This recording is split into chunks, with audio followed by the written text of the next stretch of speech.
जगदीप धनखड़ साहब ने राष्ट्रपति से मिलने का कोई समय लिया क्या? आमतौर पर अगर उपराष्ट्रपति अपना इस्तीफा भेज रहा है तो वो फिर उनसे मिलने का समय लेता है और जाकर उन्हें अपना इस्तीफा सौंप देता है। लेकिन जगदीप धनखड़ साहब ने ना तो राष्ट्रपति से मिलने का कोई समय मांगा, कोई अपॉइंटमेंट लिया,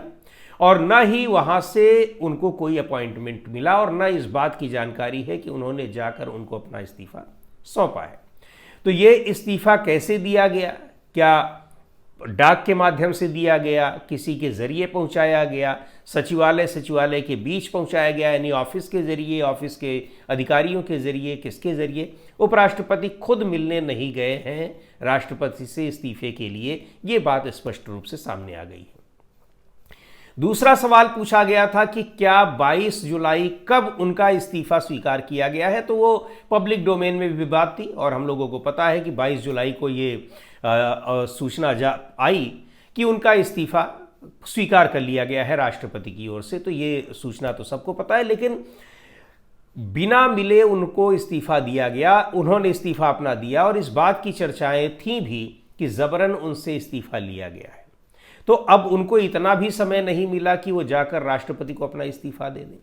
तो इस्तीफे को लेकर जो तमाम सवाल अभी भी चल रहे थे, वो सवाल जस के तस बने हुए हैं। उनमें एक और बात ये सामने आ गई है कि राष्ट्रपति से उनकी कोई मुलाकात नहीं हुई, और अब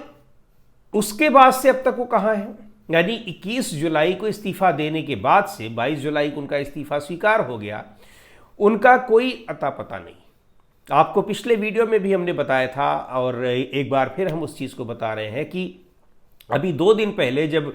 उपराष्ट्रपति पद के लिए इंडिया गठबंधन के उम्मीदवार बी सुदर्शन रेड्डी का नामांकन था, उनके साथ इंडिया गठबंधन के घटक दलों के नेताओं की बैठक थी, उसमें जिक्र किया राहुल गांधी ने, और उन्होंने भी बड़ी चिंता जताई कि आखिर पूर्व उपराष्ट्रपति इतने वाचाल, इतने बोलने वाले और लोगों से मिलने जुलने वाले, वो 1 महीने से हैं कहाँ, कुछ अता पता नहीं, न कोई सूचना है, न सूचना कोई दी जा रही है, और न ही उनके बारे में कोई चर्चा की जा रही है।